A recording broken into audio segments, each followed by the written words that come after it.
So, I was thinking we should do 1000 kilometers with the Toyota. What do you think? Well, sounds interesting, but we have already done it before, so maybe we should think about something new. I think we'll figure out something. Let's try it again. Yeah, thank you.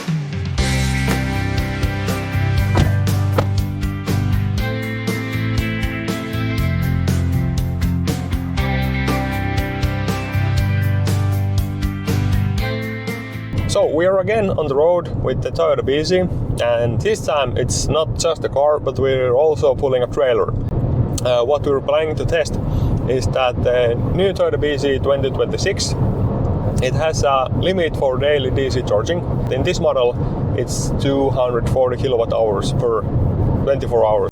The consumption is costing around 30-29, so we will probably still see the throttling of the DC charging by the end of the day, especially when we get some payload in the trailer during the trip. But now it is time to pull up for a charge. For each leg we'll write the data on the distance traveled and time spent as well as the consumption. For the first leg the consumption was a bit high as it was pretty cold and we drove fast.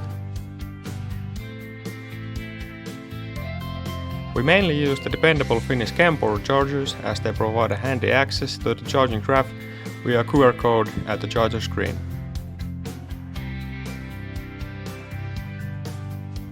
We've started pulling the empty trailer.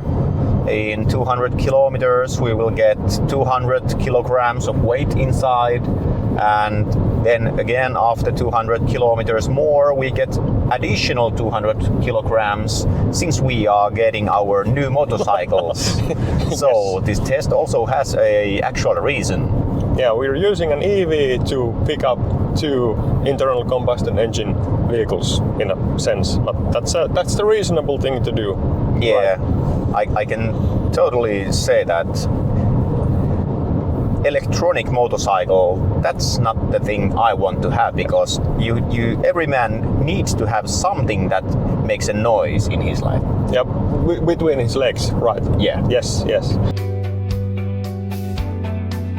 So the first leg was, I think, was 185 kilometers, and it was from 100% to 10%, and we did a DC charge from 10 to 72%, and the bike retail is some 150 kilometers away, so we might have to do a small top up in between and then get the bike and see how it goes. But we will update on the DC charges and the consumption as we go on, and again, like I said, we're probably going to tell you something about bits and pieces and information about how this car actually handles the trailer. Yeah. The second charging event of the day was a short one, just enough for us to shoot some field clips. It's nice to have these trailer-friendly charging spots though. Additionally, the idea of this test is to see how we can actually pull a trailer with this vehicle, and what's the consumption with the trailer, and how does the car handle the trailer, and maybe some other information regarding backing up the trailer and all the interesting stuff about driving with the trailer. Near the first bike retail we found another trailer-friendly charging spot, at least kind of. The consumption had now settled, but the question was if it will increase when we start adding some weight to the trailer.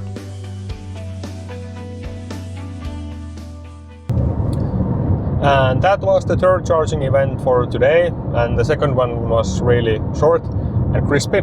Short and crispy, that's our favorite kind of charging event. And during this 40-minute charging event we didn't wait for the car for 1 second, but instead we kept ourselves busy the whole time. And as you can see from the video here, we actually did something. So now we have some payload in the trailer. It's a BMW motorbike, and it weighs about 200 kilos, like I said. And when I'm looking at the consumption, okay, we've only done like maybe 20 kilometers so far since the stop. It levels out to 29.5 kilowatt hours per 100 kilometers, so not that much of a difference in the consumption. And I think we can manage to do the 1000 kilometers today with this vehicle or vehicles, and let's see after the next step when we take the another payload also in the trailer. Yeah, it doesn't make the consumption rise much with that weight. So it's really interesting to see what happens when we double the load. And it was quite interesting also to see that the drag from the empty trailer was quite high, but the payload don't affect so much. Also, it's a bit warmer already, so the weather doesn't affect the consumption so much anymore, and it should be steady and easy. The next station had the price on the pylon. Yeah, and I have to point out once that the charging station we used last time, it was really nice one, because it was an old gas pump station which was transformed into charging stations. So it was a drive-through under a roof, and it actually had enough space to park your electric vehicle with the trailer. It was really nice to visit that station with the trailer.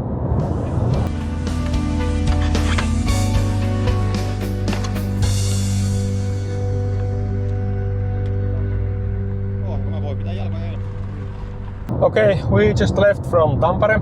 At first we had a small charging event. We ate lunch in between, and again didn't have to wait for the car for a minute. Just ate and hopped on and continued driving. Then we stopped at the second bike retail today, and we picked up another piece of payload to the trailer, and we now have some 450 kilos as the payload, and the trailer itself is like 350 or so. So it's about the full capacity of a lightweight trailer we're allowed to having these vehicles in Finland without the brakes in the trailer. So far it handles really nice, and what I noticed that since we have in the car at the steering wheel we have the paddles to adjust the regeneration when you're coasting, it seems that it doesn't adjust the speed or the braking itself, but it adjusts the power on how much it takes in while regenerating. And so when you pull up a heavy trailer, you might want to bump up the regeneration a notch or two to match it to the normal regen of just a car. Yeah, just to make sure everyone understands that once you're driving without a trailer or with the lightweight, which is in the tow, on a highway use a light regeneration, so it's smooth while driving, and the car also rolls on the downhills, so you don't lose much speed, and it actually uses less energy. But once you have more weight payload to tow, use more regeneration to make the driving again smooth, and then you gain more energy back once you're rolling.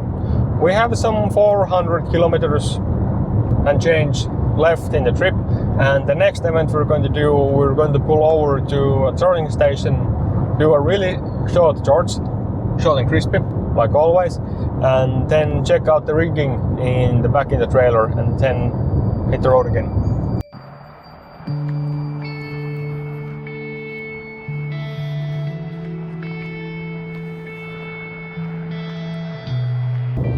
It was really good thinking for us to take the small break to check the rigging on the trailer, because there definitely was something to check on the rigging. The bikes were flimsy on top of each other and almost switched places, but now they're set again and we're good to go, and we took a small charging break.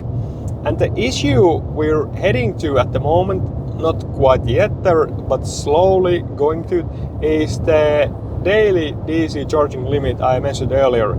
So as a recap, the car allows us to DC charge 240 kilowatt hours per 24 hours, and we have already done 166, and we still have some 370 kilometers to go. and I counted that we need 2 50 kilowatt hour charging events. There is a small gap, and there is a slight chance that we're not going to get home today because the throttling will take effect. And if it does, then we do what we always do when we find ourselves in a pickle: we sleep in a Toyota. Yeah, and it's quite nostalgic to think this, because in 2024 our plan was to find the charging limits. We actually found it, and our plan was originally also to sleep in BZ4X, and now we will see if that happens again without planning. It almost seems that we are less qualified in planning right now than we were 2 years ago. Is that so? Well, not quite, because my idea was that this will take at least 17 hours with the chargings, and someone, I can't say who, was quite optimistic with 12 hours. So I'd say we will, if everything goes well, we will be home today. But if the charging don't work as we want, then we will be home tomorrow at least. Tomorrow is nice. It seems not all of the chargers can be trailer friendly, but hey, it's a Kempower, so we're happy.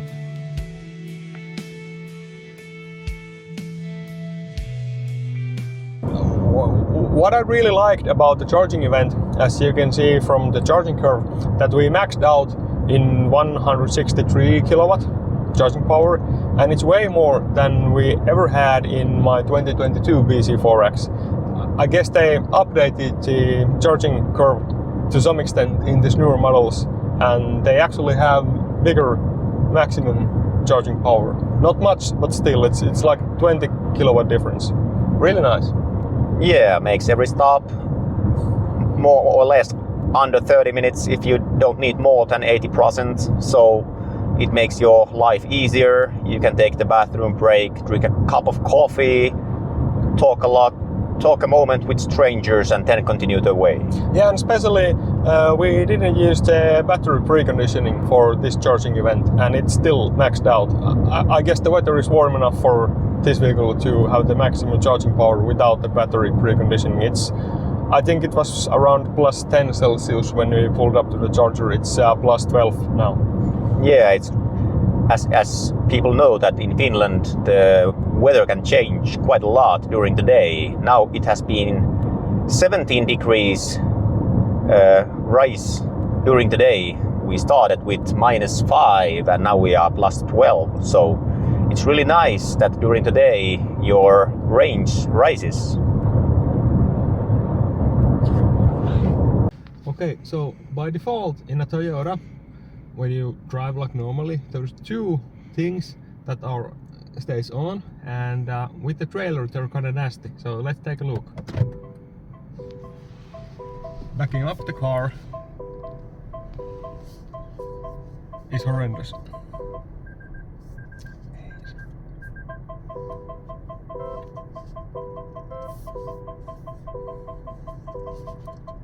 It's like in a concert. Not really nice. But luckily there's a shortcut right here. So when you press here and here and disable this,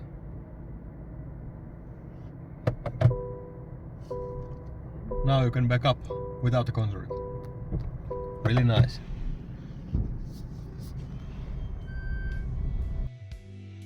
Another driving assist you might want to disable is the warning of incoming rear end.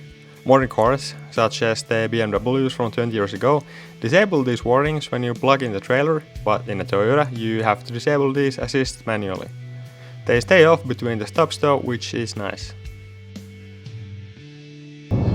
While we were driving, we were thinking about our previous trips with my first gen BZ4X, and the issue we faced pretty much every time we drove in the summer temperatures with my BZ4X is that after every charge I had a limit in the regeneration bar, meaning the battery is really hot and the car is doing its everything to cool the battery. And also pretty much during every charging event we faced some throttling due to the heat issues in the battery, but in this new 2026 BZ we don't have such issues. After every charge we've had the charging bar always on the bottom, and when you look at the charging curves of all our charges, there is no evidence of the throttling of the charging power due to the heat issues in the battery.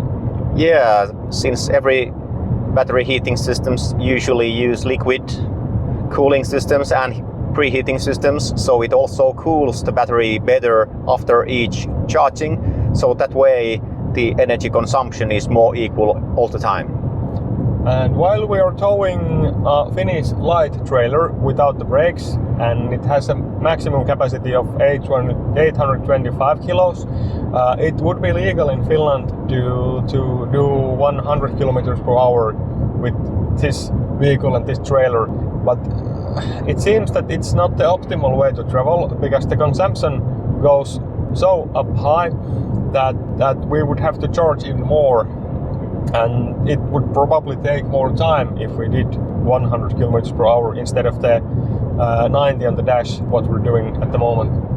Yeah, and if we think about driving 1000 kilometers and the consumption would rise so high, we would reach the actual DC charging limit sooner, so the actual driving time would maybe even double. Yes, and during this trip we don't want to reach the limit sooner, because we also want to get home with our new payload in the trailer. Yeah, I want to try my bike tomorrow. And I would like to have the consumption figures on the screen right now, and we have made updates every time the situation in the driving shifted. So the first leg we had empty trailer, minus 5 degrees Celsius, and we did actual speed 100 kilometers per hour, and the consumption was around 33 kilowatt hour per 100 kilometers. And here. And in the next leg we bumped down the speed a bit and did only 90 on the dash, and there was still some freezing, like maybe minus 2 degrees Celsius. And the consumption was around 27 kilowatt hour per 100 kilometers or so. And when we added the first payload, the consumption didn't go up that much. It still stayed around 28 kilowatt hour per 100 kilometers. And only after we have the two bikes in the trailer, total weight like 450 kilos plus the trailer, so pretty close to the maximum weight of the trailer, then we experienced the elevation in the consumption. So now we're doing around 33 kilowatt hour per 100 kilometers. Yeah, and of course it's important to knowledge that when we went to get the first bike, we went to the western parts of Finland where the terrain is more flat. And after the second bike, we have been in the middle parts of Finland where there's much more hills, so that also rises the consumption. And the next charging event will be interesting, because we will reach the 240 kilowatt hour limit during that charge, and my estimation is that the car probably lets us charge more than 240, maybe 250, 260 before throttling, but we will see. But anyway, we will hit it during the next charging event. That's interesting to see. And while we have the car plugged in, it's probably time to talk about something, how the BZ is actually in pulling the trailer. And I think it's quite nice. The steering assist works really well in the Finnish roads, and also all of the charging stations, which there's a lot of these in Finland nowadays, they're pretty nice when you have a trailer. Like for instance, in the place we're right now, we're not blocking anyone from charging. I think that was a ship. Yeah, Or was the bullhorn, yeah. Summer is coming. Yeah, and it's a nice car, nice one to pull a trailer, and we're closing in the 1000 kilometer mark, not there quite yet. And we also have to give a big shout out and thanks to Nopan Auto, which is the Toyota dealership in Kajaani, where our guy Jesse got the car for us. And also I got the trailer from my brother-in-law, and that joke here with the trailer is that the brand of the trailer is the same as my name, Aku. So we have Aku in the car, Aku in the driver's seat, and Aku in the back of the car or something like that. Yeah, so all the accus are okay. And during discharge we should see the throttling. Maybe we check the rigging of the payload and then grab something to eat and come and see how it actually charges or not.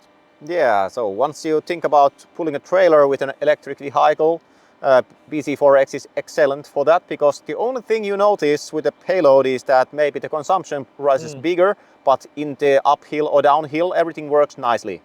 And we've been up like 14 hours now, and just driving, and we've covered like 830 kilometers, and no sane person does this in any kind of vehicle, but we do it anyway. Yeah, because we didn't learn us to be truck drivers, we need to do this for fun. Unlike we speculated, the previous charging event was uneventful. We plugged the car in, went inside the gas station, grabbed something to eat and drink, then headed back, and we're back on the road. And we have now, during the last 24 hours, DC charged this car with 250 kilowatt hours, which is 10 kilowatt hour more than Toyota states that it's actually possible to DC charge this car during this short time frame. So we haven't reached the throttle yet, but we still have one more charging event to go before we're actually home. And since it's really close, or like I said, 10 kilowatt hour over the limit, I think if we are to see any throttling, we will see it in the next station. Yeah, since even though we are pulling the trailer and our consumption is quite high, so we are actually charging quite frequently, it hasn't made an effect yet. And my theory is, and this is the same kind of behavior we witnessed with the previous generation BC4X, that the car does some kind of recuperation for the charging limit when you just drive it. So if it was possible to charge it the full 240 kilowatt hours like at once, which is not possible, then it would probably reach the limit. But since we charge and drive, then it takes a bit more to actually reach the limit. And we will see at the next stop, and we will also see if we have to spend the night in the car at the next station. Yeah, and since it's almost 9 p.m, it's the last time we found a place where we could actually get a coffee or something while waiting the charging, and actually we didn't need to actually wait the charging, we just didn't need coffee at this break. But on the next break there might not be anything to do. So if the throttling starts, we need to figure out that on our own. We can always watch YouTube videos. Yeah.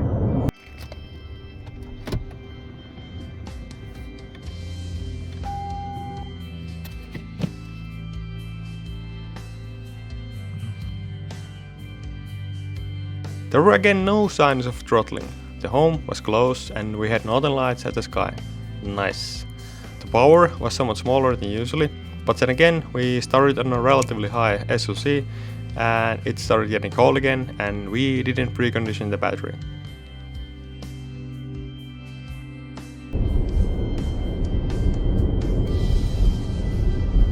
Hey! Yeah!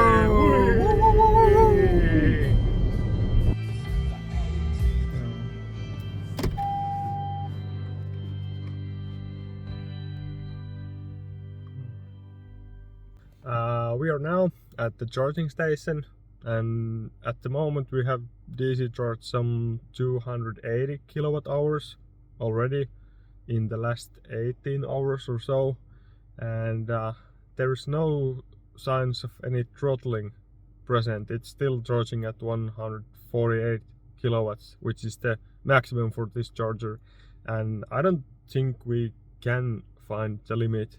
We could probably keep on driving, but it's already been like 18 hours, like I said, and I'm getting a bit tired. I want to go home. Yeah, people need to sleep sometime, and the happy side of this is that we are only a few kilometers from home. So last time we tried to find the limits, we were actually 1,000 kilometers from home, and Yes. we were trying to find the limit. This time we didn't try to find the limit, and luckily we didn't find it. And I'm going to promise I'm not going to test this anytime soon, at least, because it's really hard to find the DC charging limit in a Toyota, if it actually even exists at all. We don't know. Yeah, the only way to do this is in around midsummer when there's no night at all, because in the dark it's difficult. Yeah, you could do this in the middle of the winter, but then you have to charge like all the time, and that's not fun anymore. This was actually quite a fun trip. Oh yeah, because this way we managed to get our vehicles with us here. So we tested the car, we tested pulling the trailer, and we got some motorcycles. Yes, so tomorrow we are driving the motorcycles. Oh yeah. There was later some discussion on a Facebook group after publishing the Finnish version of the video. Some users expressed that the throttling takes effect only after 60% state of charge.